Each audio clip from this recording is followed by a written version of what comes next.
Apakah mie instan bisa menyebabkan GERD? Jawabannya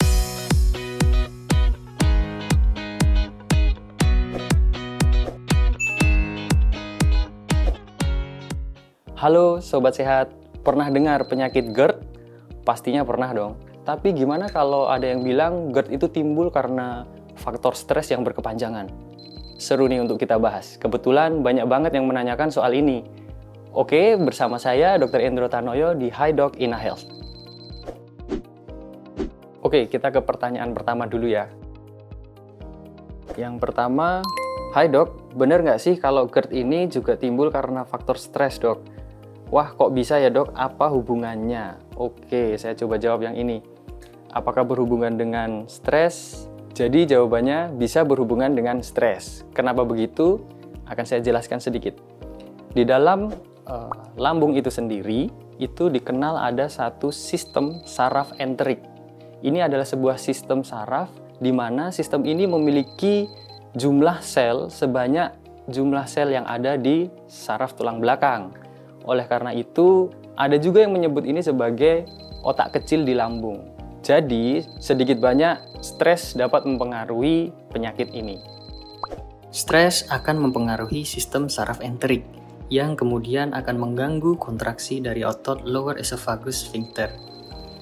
Otot ini diibaratkan sebagai sebuah pintu yang menghubungkan antara lambung dengan kerongkongan. Gangguan yang terjadi berupa kelemahan dari otot tersebut, yang harusnya dia tertutup menjadi terbuka, sehingga asam lambung dapat berpindah dari lambung naik ke kerongkongan.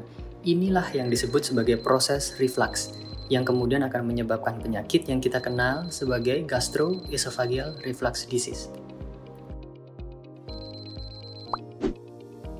Kita ke pertanyaan yang kedua ya. Hai dok, bener nggak nih kebanyakan mie instan bisa menyebabkan GERD? Lalu ada tips tidak untuk yang pola makannya jarang teratur gini, agar tetap bisa menjaga kesehatan? Oke, saya jawab yang pertama dulu. Apakah mie instan bisa menyebabkan GERD?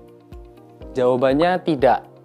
Jadi apapun makanannya, kalau memang sehat lambungnya, tidak akan menyebabkan GERD, gitu ya.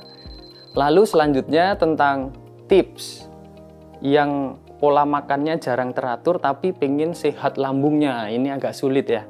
Jadi kalau mau sehat lambungnya tentu makannya harus teratur. Tidak ada pilihan tidak teratur tapi pengen sehat. No. Jadi tetap harus teratur. Oke, kita sekarang ke pertanyaan yang ketiga. Hai dok, komplikasi apa yang akan terjadi jika GERD ini dibiarkan saja? Apa bisa menimbulkan penyakit lain bahkan menyebabkan kematian? Oke, mengenai komplikasi sendiri, ada banyak komplikasinya, baik komplikasi ke saluran pencernaan atas, kerongkongan, sampai ke rongga mulut, seperti gigi keropos, radang tenggorokan, bahkan bisa juga menyebabkan infeksi paru-paru. Dan yang paling berbahaya adalah jika sel-sel di kerongkongan itu sudah berubah bentuk.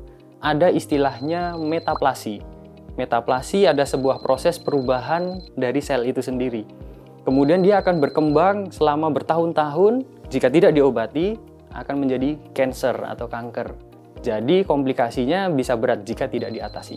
Jadi apakah bisa menyebabkan kematian? Bisa jika komplikasinya berat sampai dengan cancer dan tidak tertangani. Nah, nggak boleh disepelekan ya sobat, ternyata GERD ini juga berbahaya jika kita abaikan. Makanya jaga pola makan itu sangat penting. Yang jelas big thanks banget untuk yang sudah bertanya, dan jika ada pertanyaan lagi, boleh kok disampaikan ke medsosnya Ina Health. Dan kali ini saatnya saya, Dr. Endro Tanoyo, untuk pamit. See you!